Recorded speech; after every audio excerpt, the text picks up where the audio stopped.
Ladies and gentlemen, welcome back to Podcast, the Movie, the Podcast. We are here with another episode. I can't believe it myself, honestly, how bad this thing has gotten with us phoning it in these days. I'm joined today by a few top men. One of those is going to be Rubyen. What's up, man? Just looking for some crystal skulls. Oh, here we go. Not yet, sir. Not yet. Austin coming. Newell, man. How's it going, buddy? What's up, baby girl? How you been? That's not lore friendly. You're going to be getting a call from HR at the end of this podcast. Just expect that. Great. And Mr. Tyler Weiss, welcome, man. What's up? What is up, fellas? Well, it's been another week of watching a cool movie $1 and another $1. There was some discussion throughout this week leading up to this episode on whether or not we chose the right movie and how that process went down. So for this week, at the end of this episode, as you'll see, there may be a little bit of collusion happening. You can't pre-collude. Come on, man. You gotta. Well, they're not going to know. They're not going to know. Quid pro quo going on here? No. Yes. Yeah, probably. By the way, Tyler, I'm still waiting for that check in the mail. Okay. Thanks, man. Wait, I'm paying $1 to participate every week. Hold on. Shh. Oh. Don't tell him. No, yeah. Well, that's something else. That's something else. Yeah. We can talk about that off air here. It's the fees. So, guys, let's get into the intro that we usually like to do. We like to do a little roundtable discussion. Really, it's kind of just become a part of the show, like a significant portion of the show, where we just do some general movie, weird. TV show talk, which I'm actually okay with. It's like we just have a little feature film we talk about.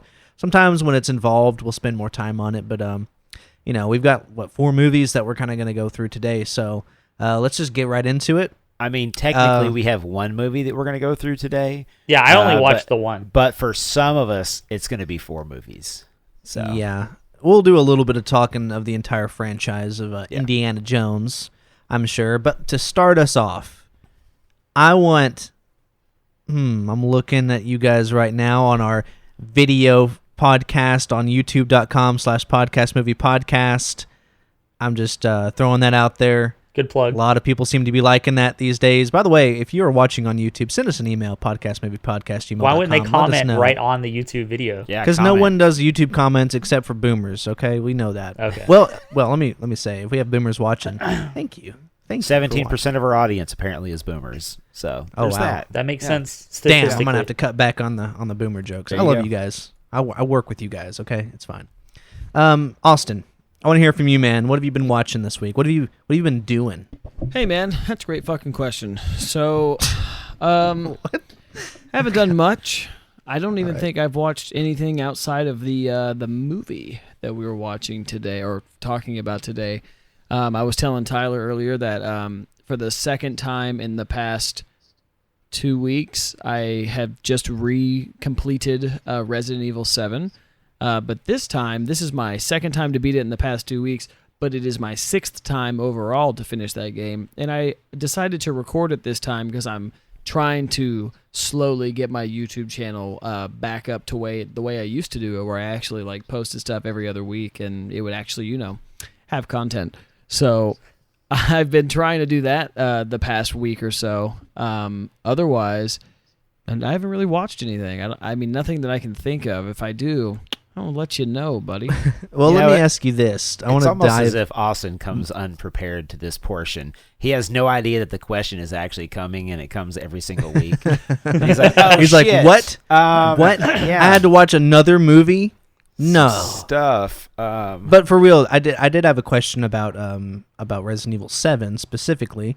Because, we've talked about how I have limited experience with the Resident Evil games. I played 4. Widely considered probably to be among the best ones available. Now, I found the story in Resident Evil to be kind of so-so after, because I've read up on the lore of it. Is the story, has it evolved at all by Game 7, or is it still just kind of the same, virus got out So you type kind situation? of have, let me make this make sense on my screen. So you kind of have, Resident Evil 1, 2, 3, and then 4 and then 5, and then 6, and then 7. So 5 and 6 are kind of piss poor, at least in my opinion. But 7, I think is great. But 7 can almost be taken as a standalone game too. There are references to other games in 7, but if you're just wanting to jump into one, like you've never really got a taste, like you've only played Resident Evil 4. If you just want to jump in and get a taste for it, yeah, 7's a good place to start, because that's the first Resident Evil game that I ever played was 7, and then I went back and played 4 because I had played 7 first. So, yeah, it does get better, and I'm hoping by Resident Evil 8, which comes out next month, I think it's like May 16th, that one looks to be excellent. It's a direct sequel to 7. That's the whole reason I replayed 7, and I wanted to post 7. To hopefully catch some people up on the story and then catch myself up on the story too. But yes, it's pretty solid. So it's not going to have Vampire Mommy, Chris Redfield or Leon or for those people out there that have never played Resident Evil 7, I'm not going to, tell you whether or not those characters make appearances, but okay. Fair enough. I don't want to spoil stuff like that, but there is. So they are. There is stuff in it,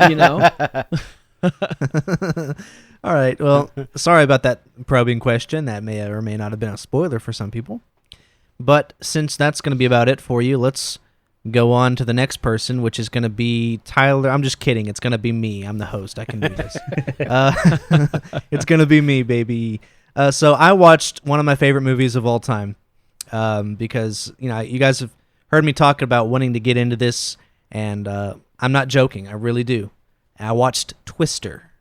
Oh my God! Yeah. Yeah, I watched Twister. I watch it at least a few times a year, but a lot of the times I like to watch it during the springtime because that's when storm chasing season happens. And I've been really wanting to kind of legitimately get into doing that, like for real. But you really got to probably know a little bit about what you're doing to not die in the process. Yeah, and you probably need something that's not a 4-cylinder hatchback. It's got turbo, all right. Okay. It's got turbo, bro. Yeah, you're right though. It's not. Well, it is kind of low to the ground, so it's probably a little bit better against wind. Like I won't get rolled maybe. Yeah. But yeah, I probably would need a beefier vehicle. But I was thinking, if I were to get into it, I would probably be very far away from the storms. I wouldn't be one of those guys that tries to go in the fucking tornado. Just get my camera, go out there, take some pictures, We talked about it, man. It'd be fun. It'd be crazy. Definitely going to try to do that at some point. But as far as like Twister, let me tell you guys something. I noticed watching this in conjunction with Indiana Jones. The music in Twister doesn't make a lot of sense. Okay. It really doesn't. It doesn't. Like, there's so many parts that are like John Williams. You're like, ba-ba-ba-da-da, ba-ba-ba-ba, ba-da-da, and they're like just driving around. Yeah. Like, oh, dude, we got a storm coming. Wait, John Williams did the music for Twister? You could have told me that, and I wouldn't be surprised. It's very John Williams-y. It's not actually him. Okay. It's not him, but it's very John Williams-esque. I got you. Very Spielbergian. I think Spielberg was an executive producer on there, and I think that was his number one influence, was throwing that music in there. And a lot of like Van Halen. I don't think I've ever seen Twister. Could you give me like a quick synopsis? Sure. So, Bill Paxton, tornadoes. Okay.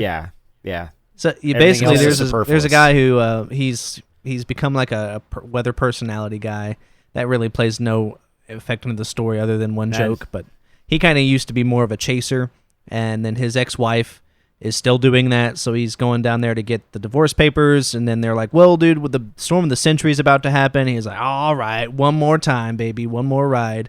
And then he basically just like kind of leaves his fiance to go back to his ex-wife, and that's meant to be a good thing, I guess.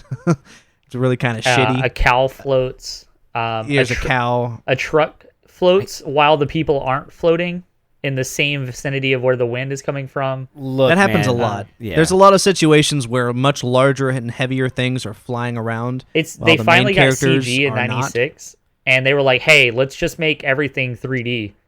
Yeah. And Jurassic Park just had a high run, and they tried it again with Twister, but it did not turn out the same.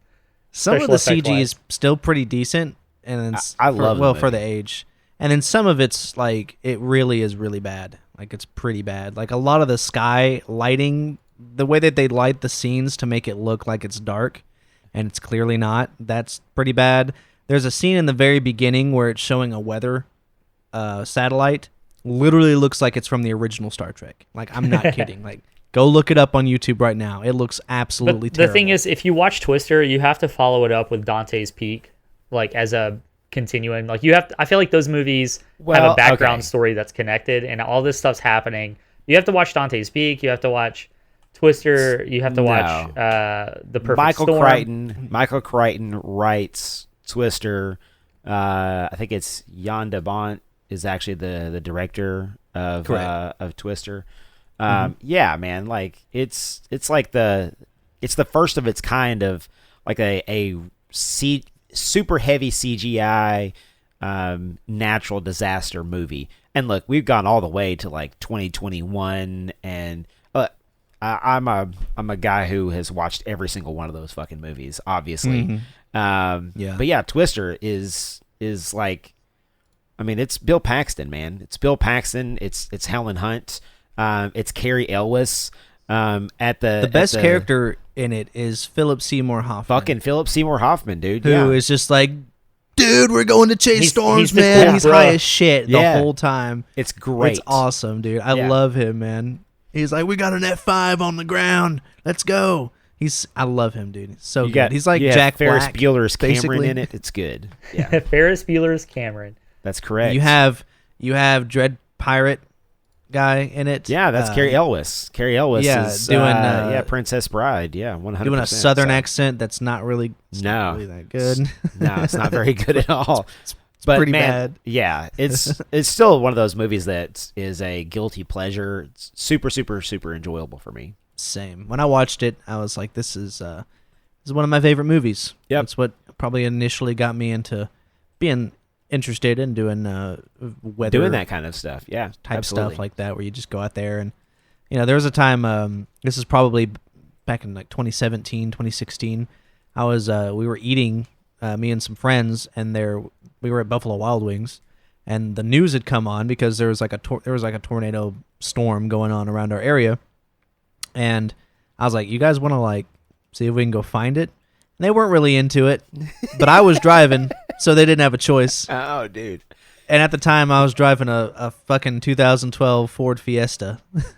So there you go. It was not a good idea. Single wheel drive. Yep. I tried, man, but then we got to this, I was going down this road and there was a tree in the way. I couldn't keep going. I was like, well, so I had to turn around. They were very relieved. I was all in. I was like, this is my chance. This is it. Yeah.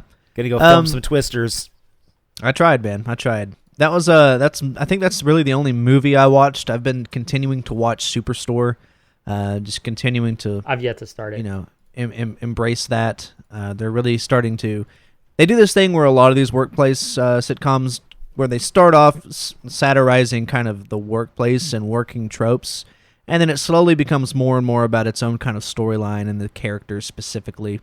All of them did that. The Office, Parks and Rec. A lot of that stuff is kind of like that, but it's fine. They do that because you start to really like and enjoy the characters. So I'm still enjoying it. I'm on season 5 now. Season 6 is the last one. So getting ready to do that. It's a good time. I'd still recommend it if you are a corporate slave and you don't want to clock out when you come home. You want to just continue to be in there. Live that existence. Yes, sir. That's it for me, Mr. Weiss. So the movie I actually wanted to be able to talk about today, apart from, look, I watched a shit ton of movies this last week, and it's mainly because, this movie that we're going to be covering today, which is Indiana Jones and the Raiders of the Lost Ark, which is such a fucking mouthful of a title, but it's just called Raiders of the Lost Ark. I know, it's just Raiders of the Lost Ark.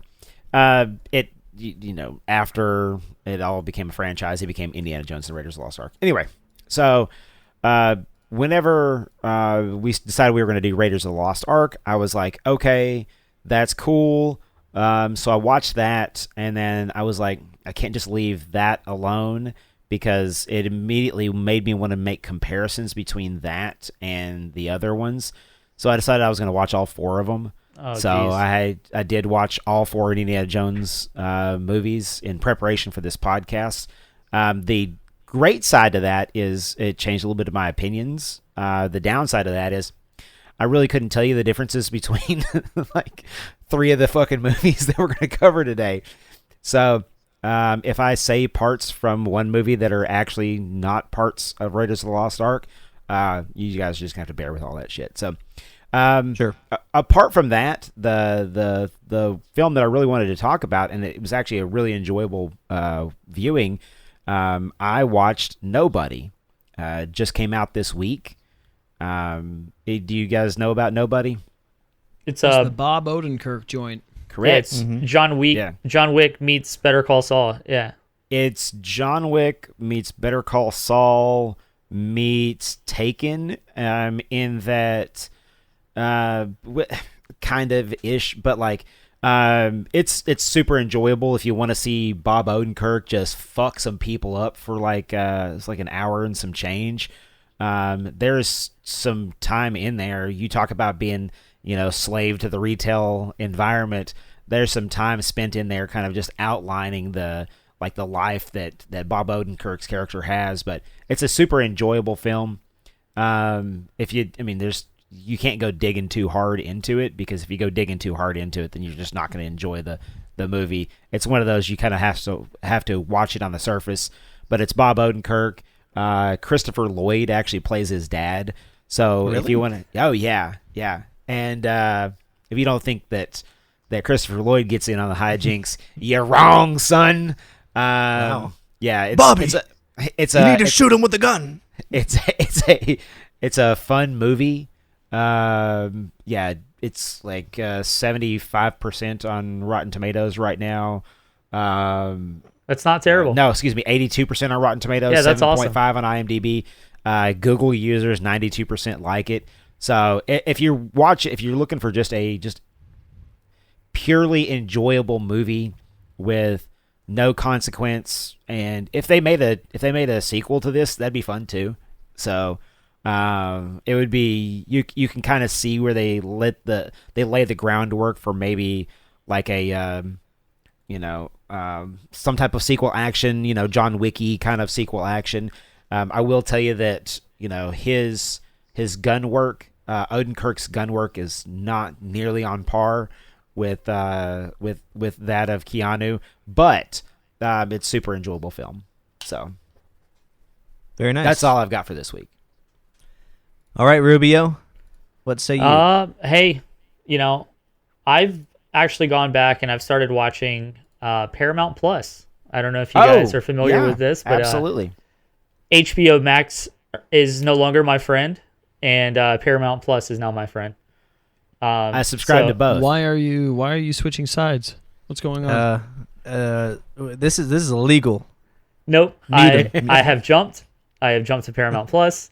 I've been enjoying being able to keep up with Trevor Noah. All the Comedy Central stuff. It used to be on Hulu. Yeah, Comedy Central stuff, but I've gone back and watched Comedy Central Presents from early 2000s through mid 2000s, just kind of going back into some comedy that probably is not appropriate for today's standards, which then led me into getting into George Carlin again, and I just recently watched It's Bad for You. Oh yeah, man, I love George Carlin so much. Fucking love man. George Carlin. Yeah, I would say there's literally decades of George Carlin out there, but if you're not familiar, are all the comedy specials on Paramount Plus? Well, actually, I own one of the George Carlin bits. Okay. And it's also free right now on Vudu. Okay. It's Bad for You, but a lot of the Comedy Central, Comedy Central Presents. It's all, every season's available on Paramount That's awesome. Plus. But I've been watching a lot of stand up recently, and the other night I fell asleep to probably my favorite movie in the world. I know that you guys may not agree with me here, but it's fantastic. I think it probably set the standards for action films of the 90s, and the fact that we're heading there with the polar ice caps melting. I watched Waterworld. Oh yeah. Own it in 4K, buddy. Logan just got up and left. So I watched Waterworld again, which again I think it's some of the greatest world building and lore and visual effects we've ever seen out of Hollywood. It's like Indy, I'll bring that up later, but I think Waterworld is on par with special effects the way that Indiana Jones was of its time. And I watched Who Framed Roger Rabbit, which I know that's kind of random, but Who Framed Roger Rabbit still blows my mind with the effects that they were able to pull off and the lighting that they did on cell shading the characters into the real world. So speaking of Christopher Lloyd, I picked up both of those on 4K on iTunes. Yeah. I have both in 4K and they both look amazing. Yep. Is Waterworld streaming somewhere? Because maybe, you know what? Maybe I just need to rewatch it. You know? I mean, I'll send you a screen pass so you can watch it for 4K for free.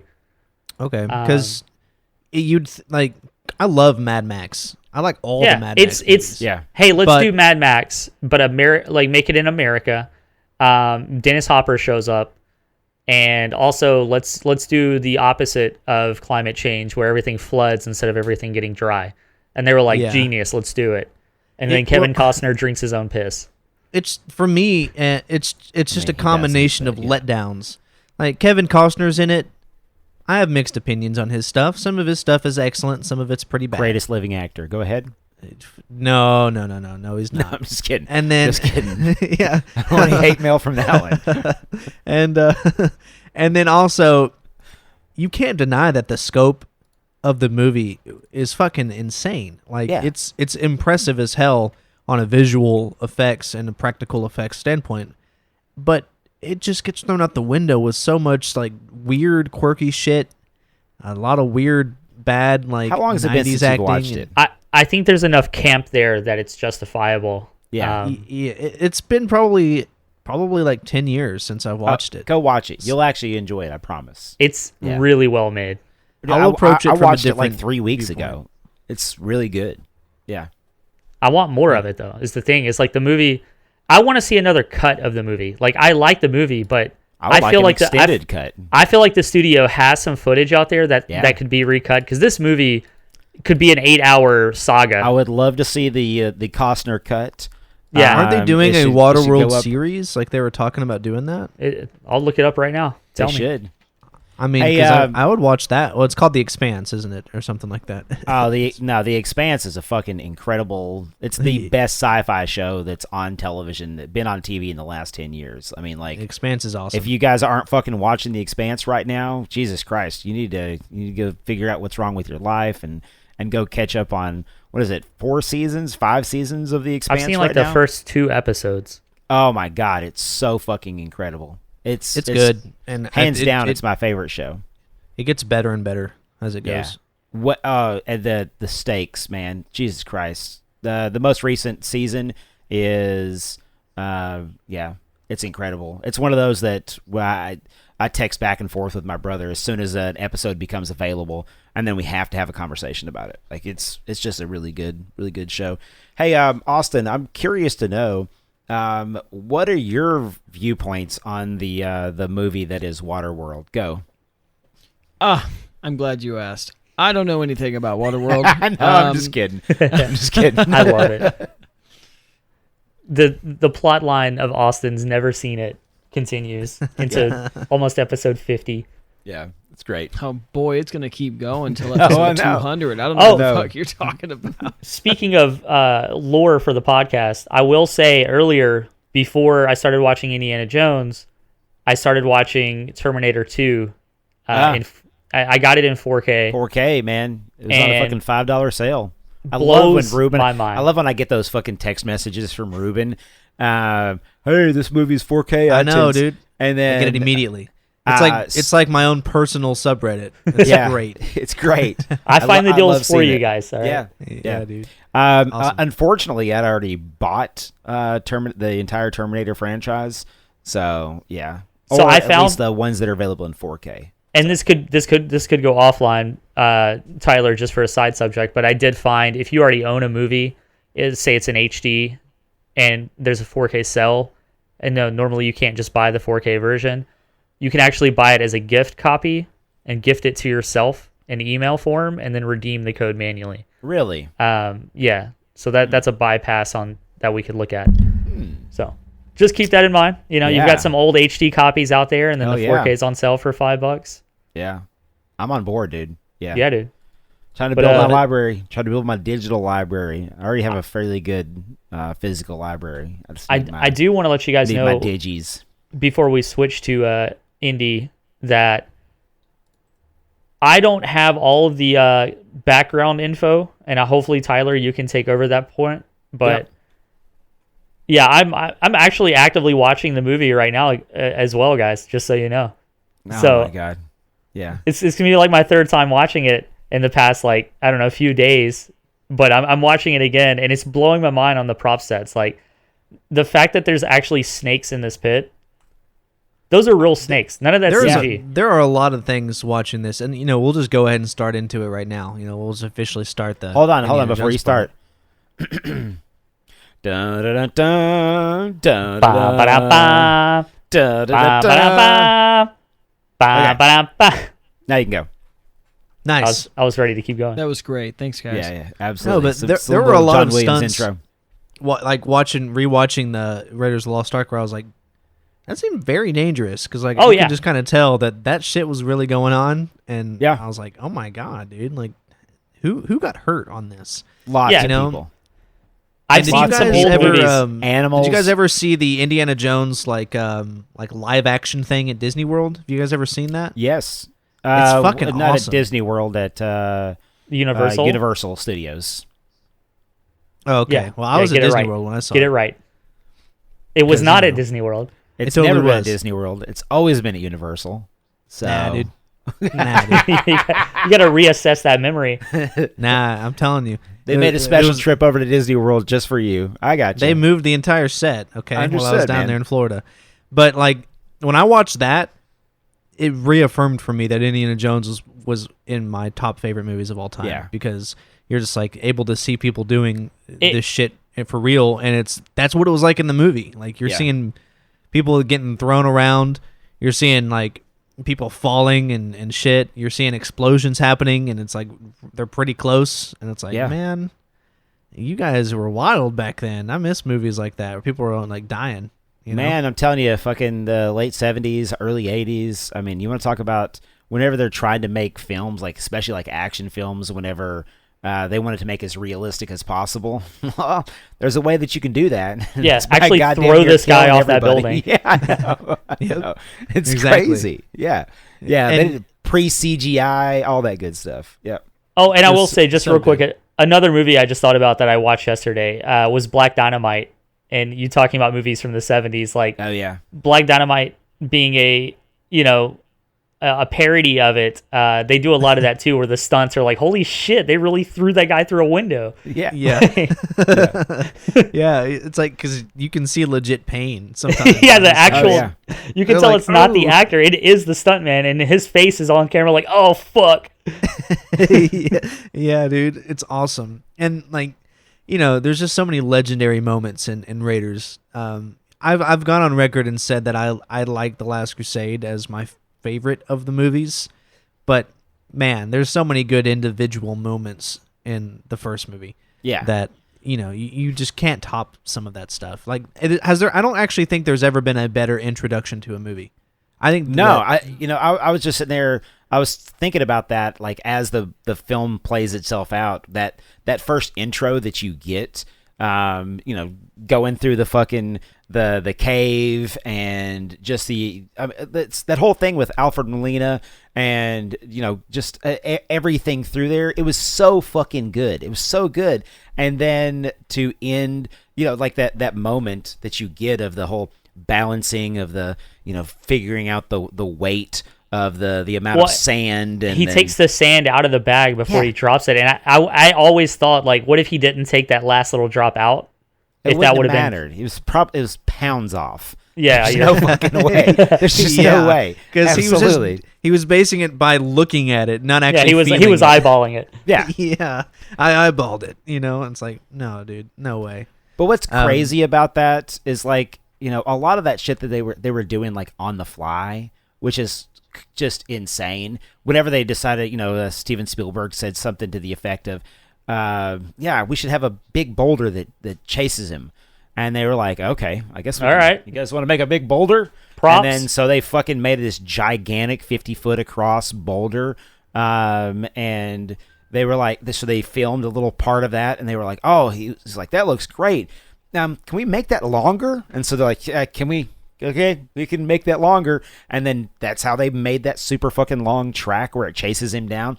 And like, he really could have gotten hurt doing that. Yeah, because it's that not, was one of the ones where I was like, there was a couple instances where like that was really close. Yes, that was really close. Yes. Well, even later in the film when he's fighting the Nazis by the airplane, like I think that's a real propeller blade. Yeah, dangerous. And that was so dangerous. That was a specific scene where I decided that I wanted to talk about that with this movie because I was looking, and I was like, no, that's actually something spinning. That's a real blade. Yeah. And they're like right by it, and they're like the choreography, they're moving around it. I was like, dude, this is so fucking awesome. This is one of the best movies ever made. Yeah. I love it so much. It's so enjoyable on so many different fronts. I mean, okay, so let me give you a little bit of movie history real quick before we get everybody's individual opinions, and then I'm going to give you, you timing me? Is that what you're doing? I'm gonna get on Twitter. Okay. You asshole. So I love the making of this movie and the whole history behind it, because how this movie got made, it was going to be like George Lucas's first thing. Like, so he had this idea of this serialized kind of like TV shows and shit like that he grew up watching, and so he wanted to turn something like that into a film. And so he came up with this character, this how he was going to kind of look, this whole idea with like the hat and the whip and all that stuff that was kind of stolen straight from like serial television show that he watched whenever he was, late 30s, early 40s and stuff like that. Yeah, keep in mind like the timeline of this, right, is basically this is the HD version of the 1930s character like serials you're talking about, whereas exactly like for us, we get the new Star Wars movies. That's the timeline. There's the same. If you look at the 50-year jump, like this movie when it came out was our Star Wars of 2021.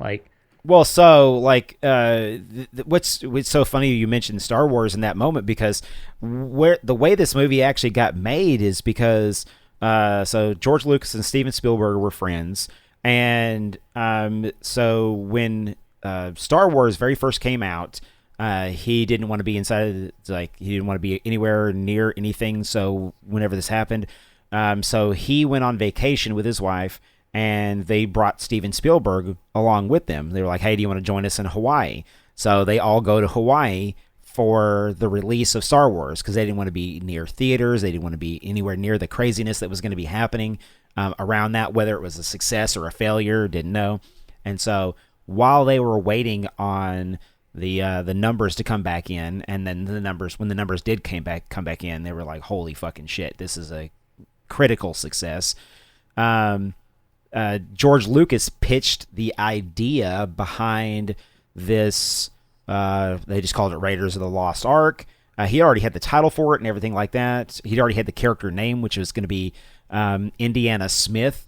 And Indiana, by the way, which is hilarious that they actually used this whole thing inside of what was the third one? Shit, Sean Connery. Jesus Christ, I can't believe I just blanked on the name. Last Crusade. Well, yeah, they named the dog Indiana. Yeah, so the name of the character comes from George Lucas had this big ass Malamute named Indiana, and so he just took the name of his Malamute and then used that as the name of the character, Indiana Smith. And then Steven Spielberg was like, I like the whole idea behind it, I just hate the last name. And then he was like, we can call it whatever you want to. You want to call it Smith, you want to call it Jones. And then Steven Spielberg was like, Indiana Jones, and then that just became the character name. And Steven Spielberg was actually, he had just made what was, it's considered like his biggest flop that he made, which is 1941. And he was waiting on to see the next film that he wanted to be able to make. And whenever George Lucas pitched this to him, he was like, fuck yeah, And George Lucas had already had like pretty much storyboarded everything out and like different things and the things that they wanted to be able to go through and the different set pieces and everything like that. So George Lucas kind of already had an idea of how this was all going to end up playing out. And what we end up getting from that is Steven Spielberg's, Raiders of the Lost Ark. Got together with Lawrence Kasdan, which he had already worked with previously, and had also worked on the Star Wars. And so you're gonna see, there's a thing that happened throughout the entire like making of this, where the movie was filmed in the same place that Star Wars was filmed. It used a lot of the same production crew that they used for Star Wars. So Elstree Studios, which is where all the Star Wars stuff was done, that's where all of Raiders was done. And so it just became, it was the very first time that Steven Spielberg had ever filmed anything in the UK. And, it was, it's the two playing off of each other that allowed them to be able to work together in concert to be able to make this movie. And, does everybody know that the Harrison Ford was not the first choice for... Yeah, we were supposed to get a Magnum P.I. Fucking Magnum P.I. It was going to be Tom Selleck. And so, Rubyen... that would have been awesome too, though. Yeah, I know, dude. Could you imagine giant fucking mustache Indiana Jones? I mean, that's the thing that Magnum P.I. has always been known for, is that beautiful goddamn mustache that he's got. But, like... The only reason that he didn't end up in this, because it was going to be him as Indy, and then I want to say Sean Young is who they actually had as Marion, and that ended up falling through because Tom Selleck was actually contractually obligated to do this TV pilot through CBS, and CBS wouldn't let him go to be able to do that, and so.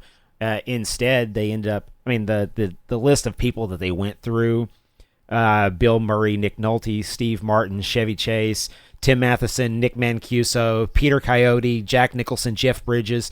Like the list goes on and on of the people, and then because they didn't want to use Harrison Ford because George Lucas didn't want to be known as the guy that just uses the same actors in every single thing that he does. Kind of like Scorsese and Bobby De Niro. He didn't want it to be that with Harrison Ford, like him being the guy that he uses in everything. But, fucking Harrison Ford jumps on board, and when they finally presented him with the script for it, he was like, I'm in, 100% that he was in. And I'm so glad that it's Harrison Ford. I know, man. I just love him. As much as I would have loved Mustache... Sure. That would have been awesome. Man, Harrison Ford, though, just like, it seems so perfect. He's able to be the rugged fucking explorer, adventurer, and then also kind of be the professor. The intellectual and doing some questionably... Yep. Let's not forget about the sexy romantic. This is true. Yeah. Absolutely. Come on, guys. He's got that shit nailed. Hell yeah. Well, yeah, that and his ability to get underage women, apparently, according to the... very first 15 minutes of the movie. Keep that in mind, guys. He's a college professor. And but he doesn't seem like he does anything with any of them. She literally, when he meets Marion for the first time on film, she immediately is mad at him and talks about how he took advantage of her when she was just a child. And he's like, no, you knew what you were doing. She's like, no, I've learned to hate you in the past 10 years. And she's apparently the story that's there in the novelization. She was 15 and he was in, his, 20s becoming a teacher. And then, it even on film, it appears to continue into the college years, where as a professor, even the college girls are still like, I mean, I get it. I mean, look at him. He's Harrison Ford. It's Harrison Ford. Just keep that in mind. Yeah, that was always kind of a weird. Yeah, but she even comes back, not just once, not twice, but she comes back again. They finally end up getting married. They have a little Shia. Yeah, they have a little Shia. Oh Jesus, La bouffe. They do. Yeah. Did you guys notice? Because while we're just briefly touching on that part of the franchise, whenever they were talking in, I think it was at his house, him and. What's his name? I don't remember his name now. and he was like looking at the Ark, and they were looking at drawings of it, and he was like, "It's dangerous, there's a lot of death around this." He was like, "This is not of this world." And then I was like, they're already talking about. I don't know why you guys hate the Crystal Skull so much when even in this movie it's all magic. No. Here's the thing. I don't give a shit about it being aliens, right? What I hate is that it seems like Harrison Ford didn't want to be there. What I hate is it seems like is the stupid ants. That was dumb, right? What I hate is Shia LaBeouf being a greaser, because that's weird. Greaser Shia LaBeouf was genius. That right there, that didn't bother me. And look, I think I even said this at the end of the last podcast about how much I hated Kingdom of the Crystal Skull. So, you guys ready for a little bit of revisionist history? So, hey, turns out I don't really hate Kingdom of the Crystal Skull. I just hate very specific moments in Kingdom of the Crystal Skull. I don't hate it overall. I don't have a problem with the alien thing either. No, I really don't anymore. Yeah, I went back and I watched it. I'd be just as happy watching Crystal Skull as I would Temple of Doom. Yes. Like those are actually, so I really put some thought into like where I rank things now, and like legitimately between 1 and 3, those are kind of tied for first place. So put whatever you want to in 1 and put whatever you want to into second place, but it's between Raiders and Last Crusade. Those are the two best of the franchise, just period. Then I really think that I like Crystal Skull more than I like Temple, which I know is super fucking sacrilegious to be able to say from like the franchise perspective. From the ratings perspective, it's sacrilegious to say, but man, after watching it, like I've watched all 4 of the films, in chronological order, keep that into consideration, over the last week. And, look, there's some good stuff in Temple. There's some really, really good stuff in Temple. There's just incredible set pieces, incredible scenes, and you want to talk about super fucking dangerous, but it kind of feels like Mr. Jones. Yeah, I'm not gonna do that. I'm not gonna do the voice this time. You did it really well last time. I thought you were gonna come like heavy. Yeah, I thought you were coming in real hot. I decided to not do that. I'm a little bit disappointed now. Yeah, but you go. You can do that. You go. The thing that I feel about Temple is this: Temple feels like it was supposed to be a different movie. It was supposed to be a different character that's involved in the antics that become involved in Temple. Did you guys ever play let's see, the Super Mario Brothers franchise? This is how never I'm heard going of to equate this. I've never heard of it. So Super Mario Brothers 2 is widely considered to be the worst of the Super Mario Brothers franchise. No, dude. Super Mario Brothers 2 has won Game of the Year for like 20 years. Super Mario Brothers. I'm going to tell you why, though, because Super Mario Brothers 2 was designed as a completely different game. It had different characters, had a different everything, and based upon the success of the Super Mario Brothers game, they went ahead and decided to basically transplant the characters, like they reskinned it so that it was all these Mario characters as opposed to these completely different characters. That's what Temple of Doom feels like. It feels like it was originally designed as a different movie, and it was written and they were already in pre-production and everything like that. I mean, I know it's not because I've looked up the entire history behind it, but this is what it feels like. It feels like it's out of place in the franchise. I mean, it just, it feels more James Bondy than it does. I can tell you exactly what happened. Here's what happened. So, Empire Strikes Back came out. Sure. And it was amazing, and everyone loved it, and people decided that this is even better than the first one, and that movie had a darker, kind of grittier side to it compared to the first one, and so when they made Temple of Doom, they were like, well, let's just do the same thing. Let's just make this a little darker, a little grittier. That it worked with Star Wars, it'll work with Indiana Jones. We even got Harrison Ford, dude. Let's just do this. Didn't work. Yeah, it didn't work. It just didn't work. I think that's why Temple of Doom is the way it is, because they tried to do a tonal shift specifically. So kind of like what you're saying. I just think it's more so like they intentionally tried to make it the Empire Strikes Back of Indiana Jones. And Indiana Jones doesn't work that way. It's not got like this good versus evil thing so much as Star Wars does.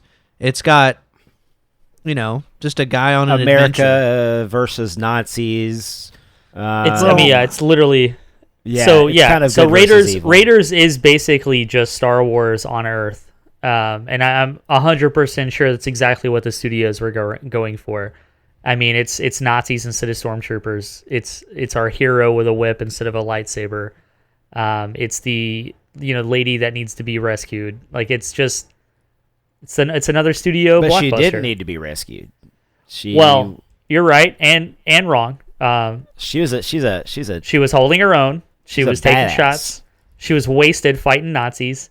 Yeah, but like the Nazis weren't in the second one though. So I know. They had the Emotep, and neither was Marion. So yeah, I mean, so like that. I just what I'm saying is like the obvious focus, the struggle of good versus evil, is not the main thing going on in Indiana Jones. Correct. Whereas in Star Wars, that's the entire point: is do you go to the dark side or not? Dark How do you respond to light that? Side. Yeah, exactly. So that I just think whenever you're trying to make a darker version of something, then Indiana Jones, it's all playful. It's all kind of like, look at this crazy stunt that they're doing. For sure. Yeah. Exactly. So you don't want to make that lame and sad ever. That's just not the kind of movie that people wanted to see at the time, and I still don't want to see it. So that's why I don't watch Temple of Doom. I just don't watch it.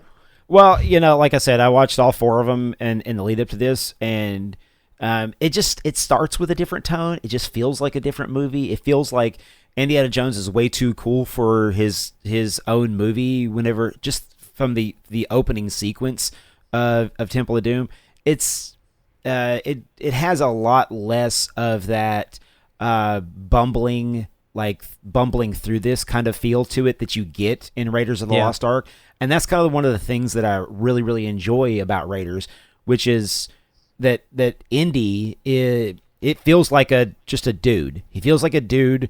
He could die. He could fuck this up at any second. And but somehow he miraculously makes it through all of these different scenarios. And it's like even though whenever he does something incredible, sometimes he fucks something up and then gets caught again, and then just finds himself right back into the situation that he just dug himself out of just moments ago. And I mean, it has that feeling throughout the entire thing.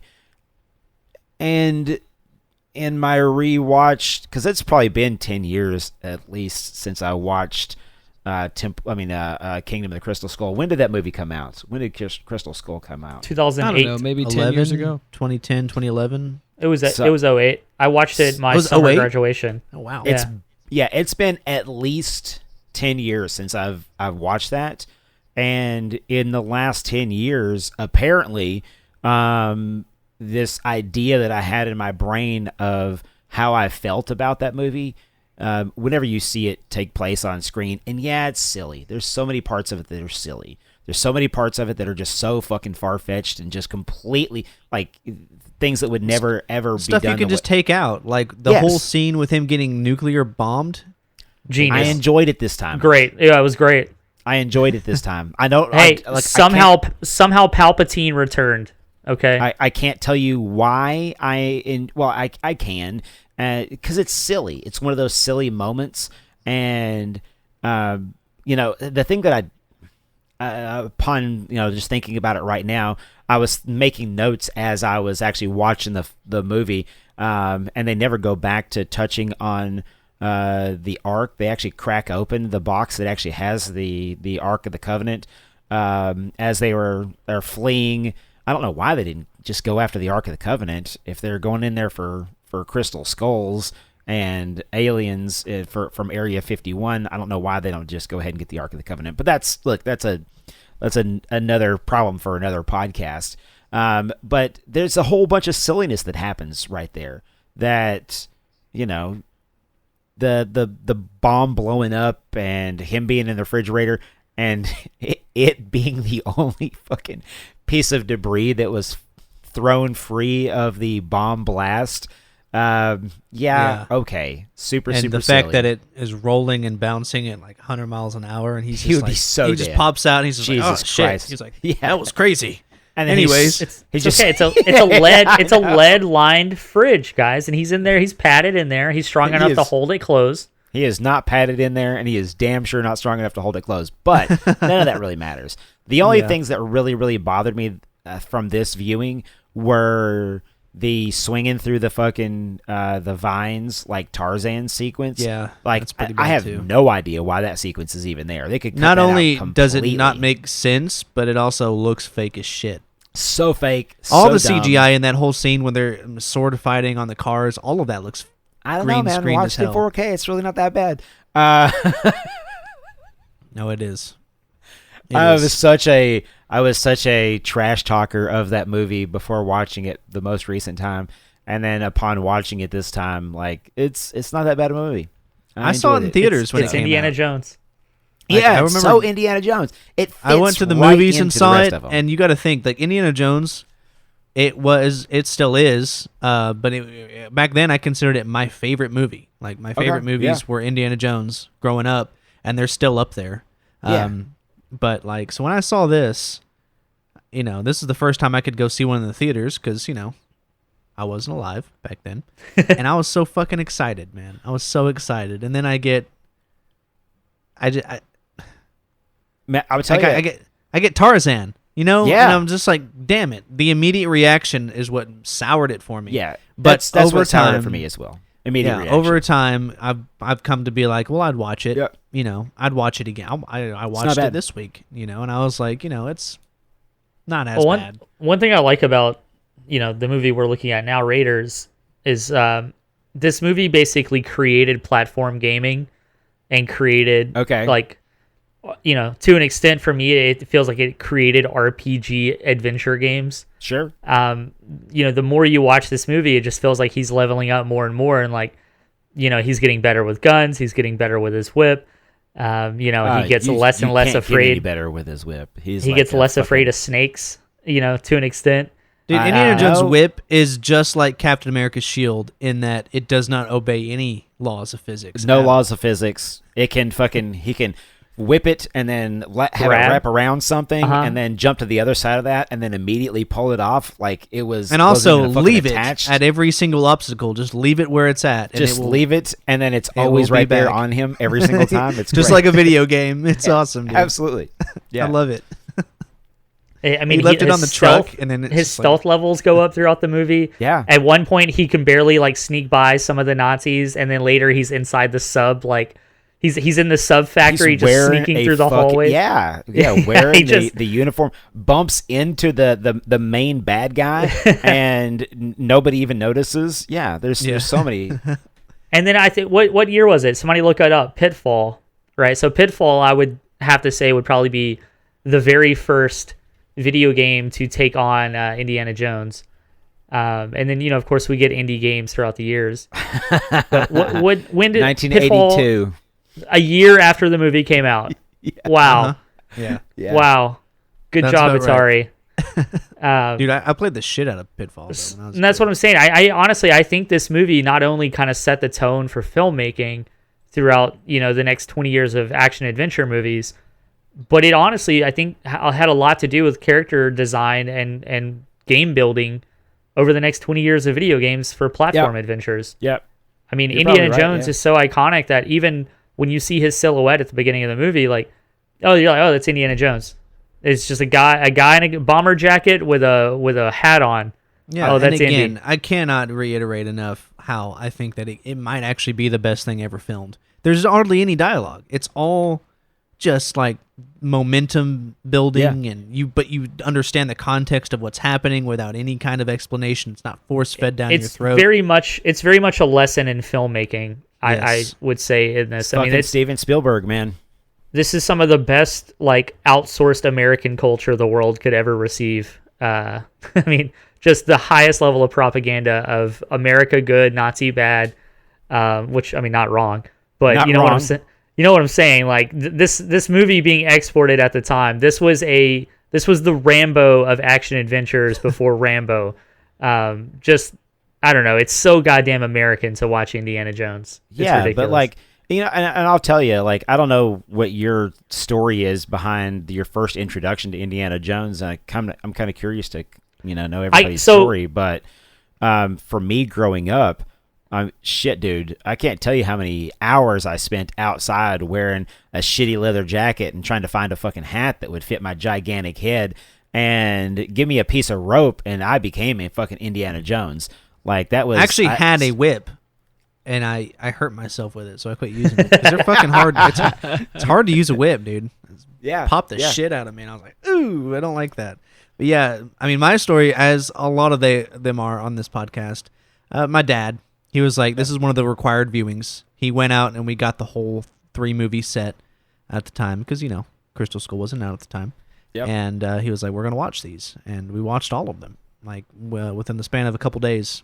Loved it from the start, immediately. I was probably, I don't know, 7, 8, something like that. Loved it. Austin, what's your relationship with Indiana Jones? Man, I don't even remember the first time I've seen the first, second, and the third one. I remember seeing the fourth one in theaters, but I don't recall when or how I watched the others. If I had to guess, I probably just caught them on TV at some point. Because you got to understand, my life growing up, see, my dad was the opposite. My dad never came up to me and was like, hey, we should watch X movie, or we should watch this or that or whatever. None of that. It was always me outside eating dirt, and like they'd be inside doing whatever they're doing. So I don't know. A lot of the movies that I have seen are movies that I usually went out of my way to see. So I think I went out of my way to see Indiana Jones, but I could have also just seen it on TV while I was growing up. I also love the movies. I kind of feel where Tyler's coming from about Crystal Skull and Temple of Doom. I'm kind of the same way, because I really don't care for Temple of Doom that much. Last time I saw it, anyway, I didn't have a... It's not a terrible movie. It's just feels off. Among the other ones, like, it's not there, but you got to understand, I would happily watch Temple of Doom anytime, any day. Yeah, of course. Yep. And Crystal Skull anytime, any day.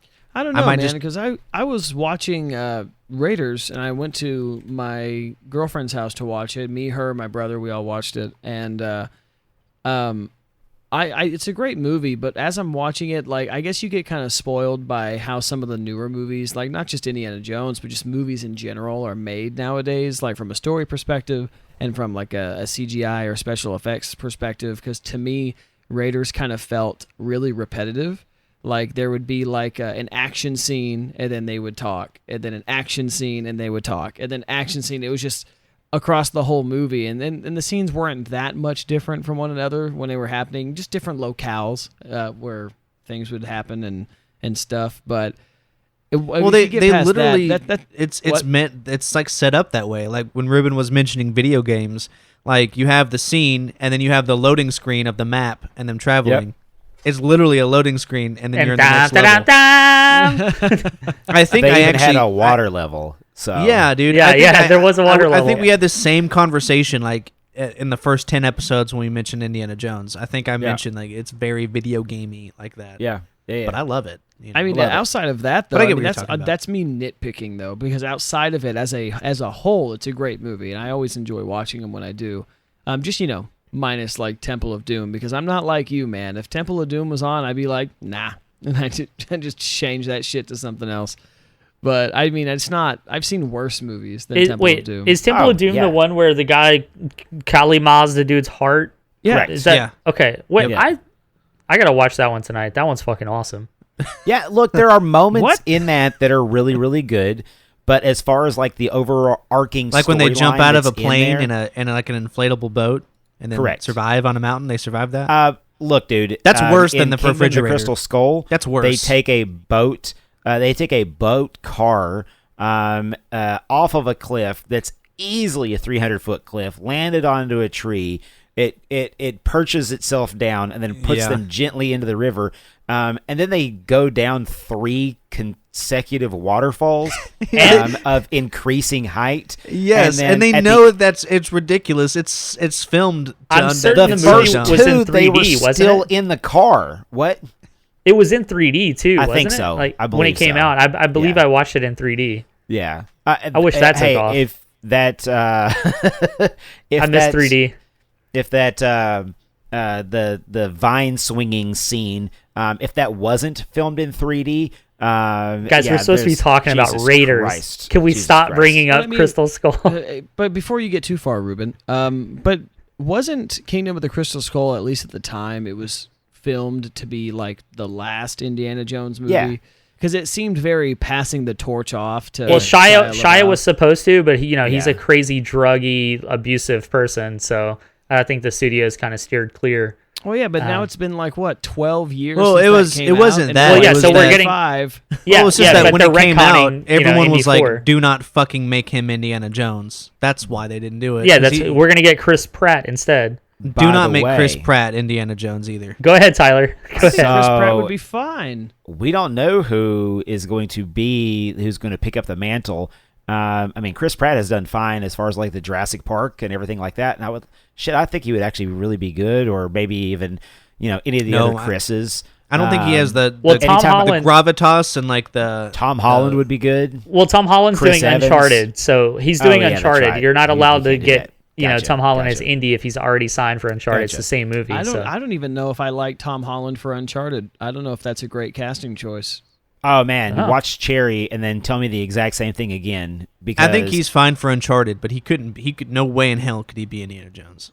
No way in hell. It's because there's an age thing that is there, but so there is an Indiana Jones movie that is being made as we have this conversation right now, and it is not being helmed by Steven Spielberg. It is actually being helmed by James Mangold. So shit. If you want to know a little Logan bit, director? Oh goddamn right he is. That's gonna be awesome. Yeah, goddamn right he is. Yeah. So the last movie that he did was Ford versus Ferrari. I don't know if you guys watched Ford versus Ferrari, but it's a fucking badass movie with Christian Bale and Matt Damon. Just a damn good movie, nominated for Academy Awards whenever it came out and all that good stuff as well. But yeah, the guy who directed Logan, the guy who directed Walk the Line, and I just watched one of his films just the other day before we even found out that he was going to be helming the new Indiana Jones movie. I watched 3:10 to Yuma.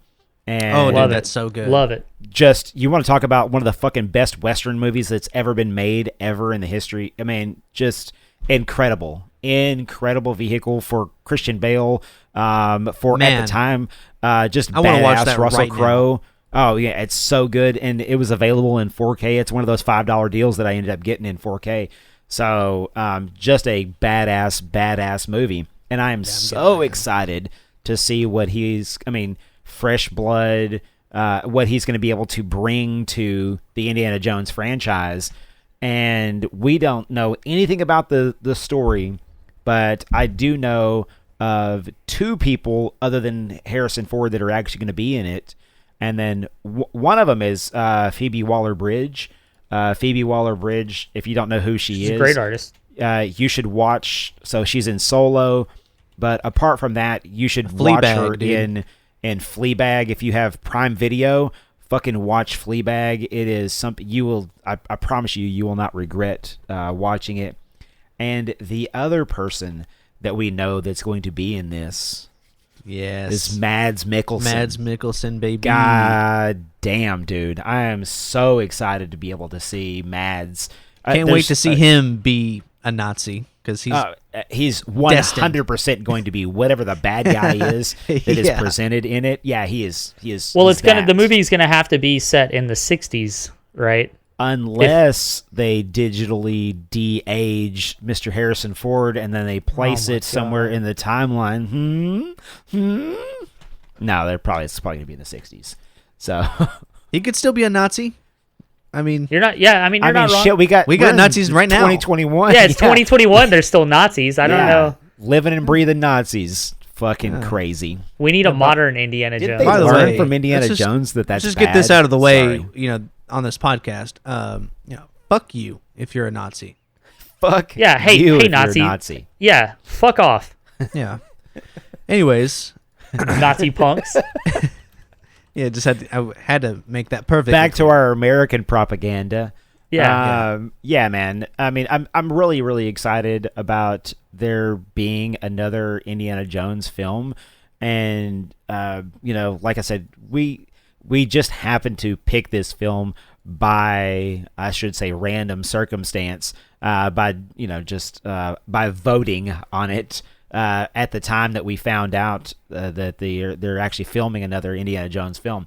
And I would tell you that after my opinion from Crystal Skull as it had been before watching Crystal Skull again, I wasn't super excited about this idea of having another Indiana Jones movie. After revisiting Crystal Skull, I'm all in, guys. Let's do this shit. I'm so excited. I was in from the beginning, man. Every time I hear fucking John Williams, and I'm telling you, it does something to me. And you want to? I spoke to Cody about this on our Jurassic Park podcast. You want to talk about somebody who has such tremendous influence over the films that I've seen in my entire life? Everything that you love has been scored by John Williams. So the Superman theme, that's John Williams. I was just about to say Superman. Jurassic Park, that's John Williams. Indiana Jones, John Williams. Star Wars, John Williams. I mean, Jesus Christ, man. How could somebody have such influence? When I was in high school band, over the we films played an entire, it was one piece, but it was nothing but John Williams music. Score. Oh my god, it was fucking awesome. I loved it. Yeah, and you know what? If I had to rank the best one, I actually think I'd give it to Jurassic Park. I think it's actually got the best song. Gives me chills as much as I love all of the other ones, especially Star Wars. Well, look, I'm gonna cut you guys off. I want to talk about Indiana Jones and Raiders of the Lost Ark, and I just want to say, the face melting scene when the Ark is open. We haven't even gotten to that. Jesus Christ, yes. I mean, the opening of the Ark looks so realistic. Shit. I felt like I was there with them. How did they do that? Was it wax figurines of the actors, and they just hyper melted them, or they time lapsed it, or I think it was You're right on all of the points. Wow. I love it. Look, I love it so much. It's effective as fuck. Oh, it's super effective. Scared the shit out of me as a kid, though. Yeah, that scene, watching it now, right? I'm like, oh, that looks really awesome. But I have that primal.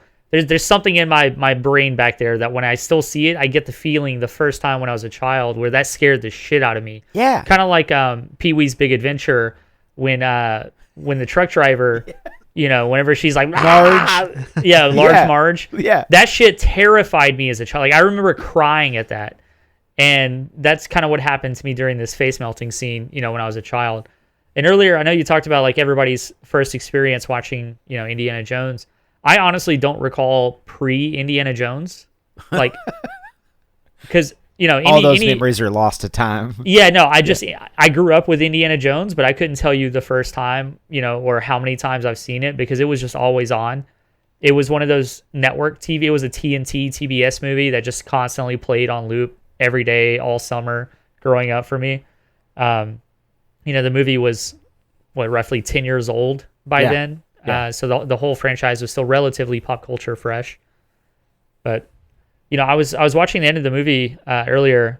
Something that caught my eye was associate to Spielberg was Kathleen Kennedy. Yeah. Yeah, I saw that too. The Kathleen Kennedy verse, man. I'm talking. I mean, she's the, it's because of the relationship that she had with George Lucas and Steven Spielberg at the time. I mean, she was one of the co-founders for Amblin Entertainment, so she's right there involved in everything else that's going on. And you want to talk about one of the biggest wigs of the entire you should look at Hollywood scene. You should look at her producing list. It's insane. It's insane how much a part of my growth she's been a part of manufacturing. 100%. I agree. I was actually having to pull up Kathleen Kennedy's her IMDb, and it is every movie you've ever seen. Yep.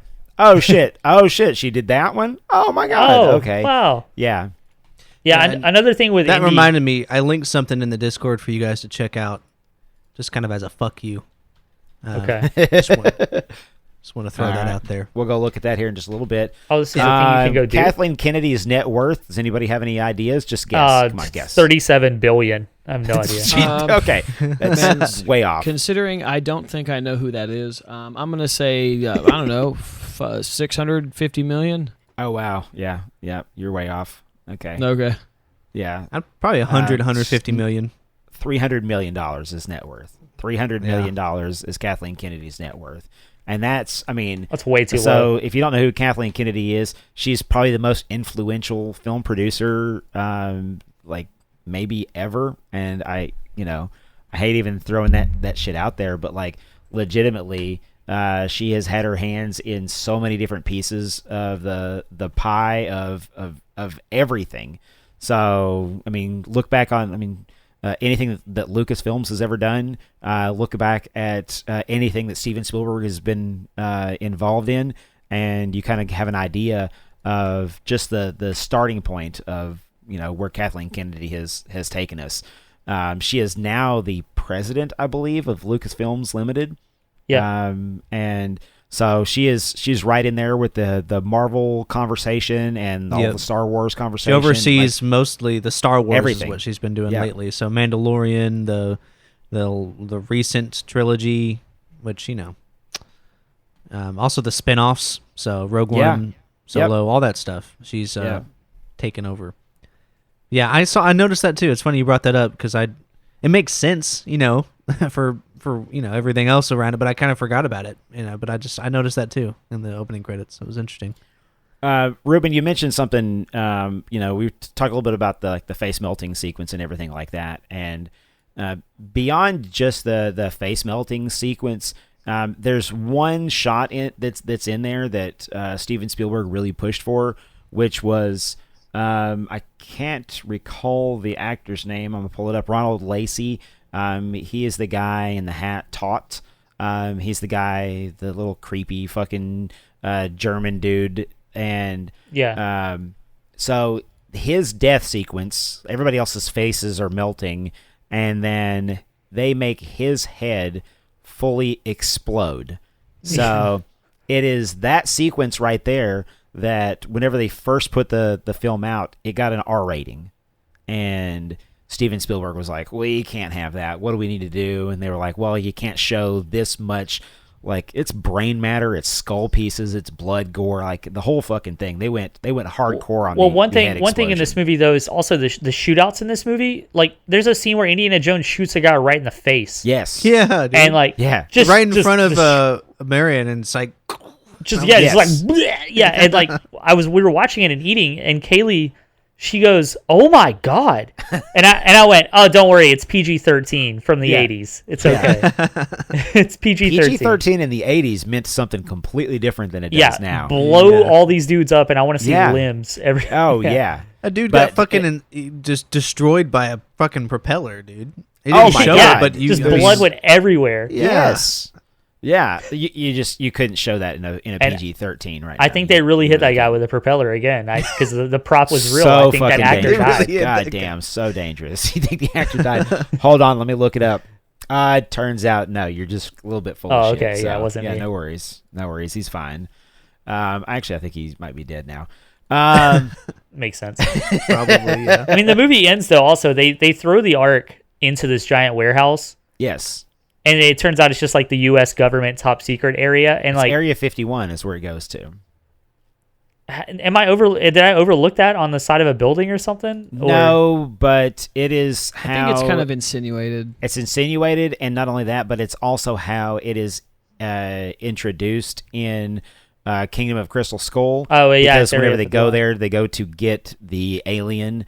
How much fucking top secret they had in a massive warehouse, tremendous, and you know that was just the studio going, all of these boxes could be Indiana Jones stories. Yes, absolutely. Every one of them. They were getting ready to milk those boxes. Yeah. Yeah. It's a tremendous plot device. It really is. I just kind of hate that they took the Ark of the Covenant and just threw it in a box and stored it away somewhere. Obviously, really, it shouldn't even be in a box. Stored it away somewhere. It should be buried under the ground, because apparently It should be in a museum. It's radioactive. It should be in a museum. Yeah, just killing everybody that comes to view it. Yeah, I was going to say, no, it shouldn't. That's a bad idea. It's a terrible idea. You'd be like, every time that you would take a group through there, Indy would be like, just don't look at it. Don't look. Close your eyes. Yeah. Just believe me, it's there. Yeah. Real quick, I want to talk about one other scene. Yeah, man. Because we have to talk about this scene. This is a scene that was improvised. And you probably know what I'm talking about. It's the scene in the street fight where that dude comes out and he's got the fucking sword. And he's like, it's one of the things that the franchise is known for. Yeah, and he just fucking pops him. Pops him and walks off. Apparently, he was just like tired of doing that scene over and over.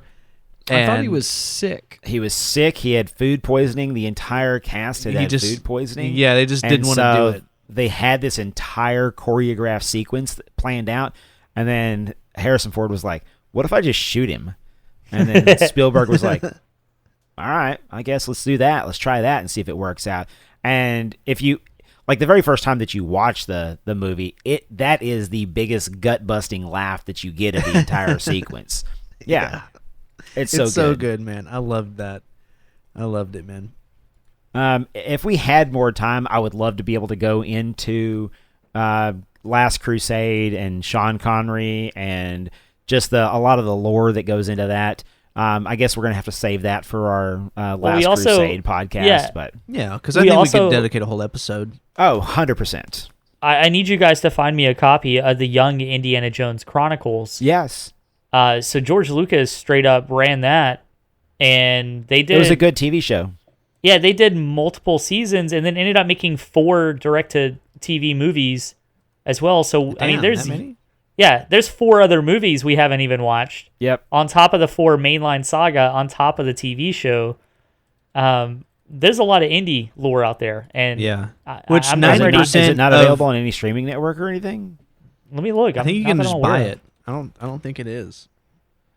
Bow, ba-dow, bow. But 90% of what makes Indiana Jones him is explained in the first 10 minutes of Last Crusade. Yes. Oh yeah, absolutely. It and looks he just like never it changed. was on Amazon Prime, but they temporarily have it removed. I wonder if there's some stuff going on with the 4K release happening. I may have to sail the seas. Sail the seas and go see if I can find us a copy. Could probably find it on VHS on eBay. Yeah. I'd have to go over to Rubyen's house to watch it. The only thing I have on VHS still are the original Star Wars movies. That's what I have. Those. I have the original Star Wars though. movies on VHS. I have my wife was like, "Why are you holding on to these? We don't even have no Hayden VCR. Christensen edit." I have multiple cuts, like multiple versions before the CG was added. Mm-hmm. Oh yeah, all right. Yeah. Well, guys, we are approaching that time where we need to start to discuss what we're going to be doing next week. There's some collusion happening, though. Some strategery, maybe? Potentially. So we're going to continue with our typical democratic process, and there's going to be no funny business happening. No funny business. So we know how this works. We are all going to submit a movie, and then we're going to vote collectively on which movie we'd like to do next. And the person who's going to start us off on that process is going to be Tyler Weiss. Okay. So, the movie that I would like to submit this week is going to be a movie that probably nobody's going to vote for, but it's one of the films that I actually watched over this last week that I love so very much. I watched Total Recall. You know what? If you just threw anything down the Schwarzenegger pipeline, I would totally be in for anything like that. So I'm going to put up on the docket. Didn't you do a bonus episode for Total Recall already, or was I did a bonus? I did a bonus episode for Total Recall. Yeah, on our Patreon feed. But like Total Recall, Predator. I watched. I've sat there and made my wife watch Predator with me. She had seen it before, but she has like zero interest in I'd say 99.9% of Schwarzenegger films. And I was explaining to her, like, I would pause something and then be like, okay, so Bill Duke, and then I would go into the background of the characters and the actors that are in it, and It's one of those films that me and my little brother, we quote to each other just constantly. So it was such a fun viewing, and it's available in 4K. If anybody wants to be able to check it out. I have no idea what the price is. It's definitely not $5 right now. So, but that's the movie I'd like to be able to throw out there. Total Recall. All right. Or Predator. Or Predator. What? Just you can't. David, you I'm son gonna say of a Predator. bitch. Okay. Yeah. Son it's of a officially bitch. Predator. Yeah. Okay, Predator. Austin, go ahead and select your movie. Whatever movie that you want to be able to come up with, now is the time. Yes, go ahead, What is sir. this? What are these hand motions?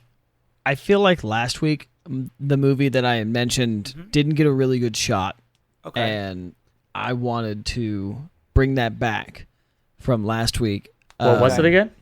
The movie that I chose last week, it's just a little indie film called Seven. Oh.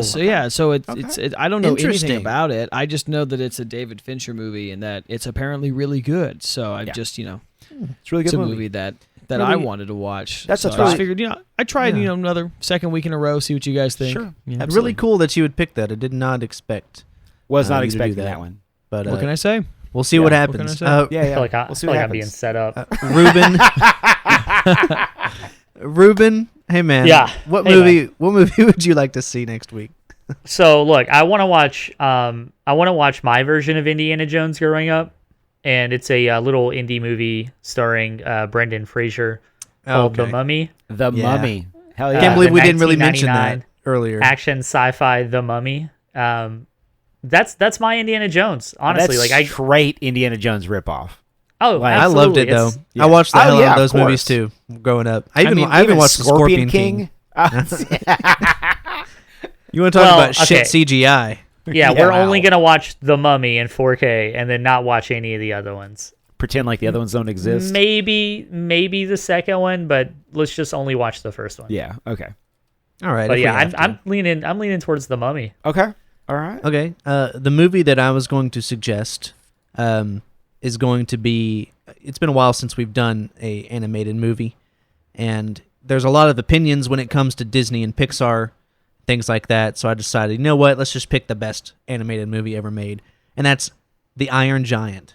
Oh man. Oh, I love that. I don't know if that y'all much. feel like crying, but I've just been feeling like I needed to watch that movie again. It's been a while for me. It's excellent. I just watched it less than a year ago, and it's still top notch. It's I so was great, actually, isn't it? I was on a Reddit thread where somebody asked, what's something that every single time makes you cry, and like third entry down was Iron Giant, and yeah, it's one of those, man. That's just it smashes you right in the feels every single time. It does. It works. Yep. It's been like the biggest reference to the Iron. I caught myself doing that too, but I wasn't gonna follow through. But like Guardians of the Galaxy, the ending of that movie was very Iron Giant-y. Yes, and as soon as I watched that, I think that was the last time I watched Iron Giant, was after watching Guardians of the Galaxy for the first time, and I was like, that was just the Iron Giant. I'm changing my 1999 release of The Mummy. I want to watch the 1999 release of Deuce Bigalow, Mel Gigolo. Oh yes, yeah, another classic. That's actually mine for next week. Okay, well, neither one of those is getting voted on. So It's one of Tyler's favorite movies, from what I've heard. There was this ad I heard. I heard it was one of his favorites. Dude, he showed up to work once wearing a shirt, a Deuce Bigalow shirt. It was super weird. He did. Rob Schneider and everything on it. I've got the whole Deuce Bigalow collection. I don't even know what the fuck you're talking about. Yeah, I believe great. it. I'm not surprised at all. Not in the slightest.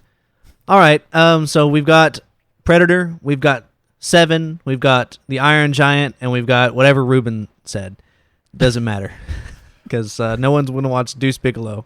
I can tell you that. Okay, that's fine. That's fair. So we can watch Undercover Brother instead. I would love to watch that though. Yeah, I would love to watch that.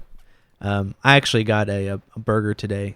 I took off the mayo because Yeah, we don't need I got it. hell no. All right, Ruben, what's the movie you vote for? What were the options again, man? Predator, Seven. Yeah, Predator. Deuce Bigalow, or The Cat in the Hat. Wait, which one? Or whatever Logan said. The Mike Myers Cat in the Hat movie. That's what Logan said. Oh, I have that one. He said Iron Giant. Yeah. Fucking hate that movie. Look, I'm calling Predator because at some point, somehow, Predator is eventually going to get us to Terminator 2. Hell yeah, it is. You got to go down whatever channel that you can. Yeah. So yeah, I'm taking Predator route on this one. All right. I'm voting for 7. Oh, okay. That's shocking, actually. Tyler, what are you voting for, man? I'm voting for 7. Okay. That's interesting. It's interesting. Yeah. I think I'm gonna vote for the Iron Giant. Okay, that's good. That's good. Yeah. Wow. So in a surprising turn of events, shocking.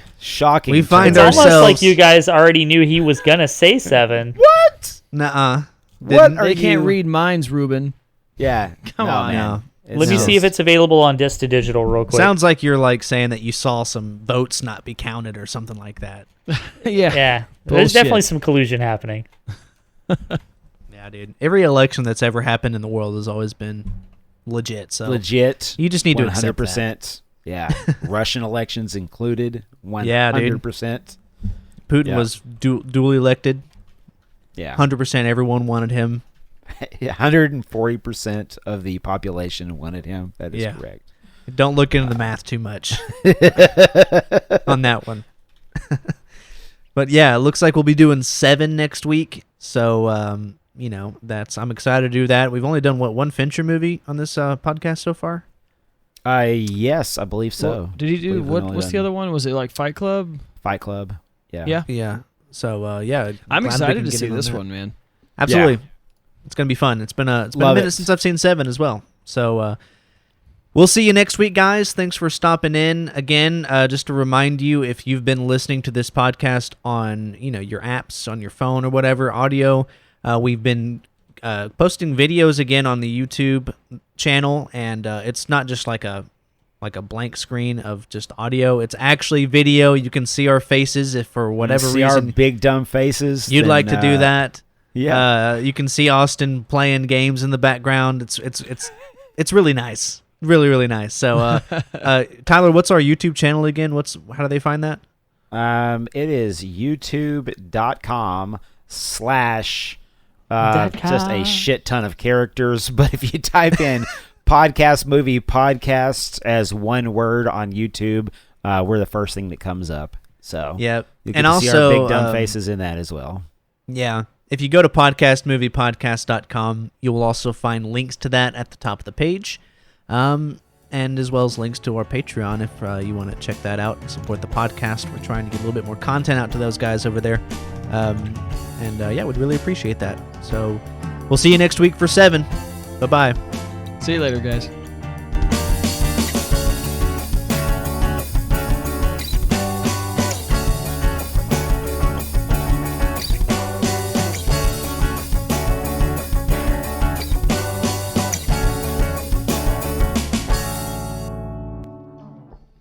Thanks for listening to the podcast.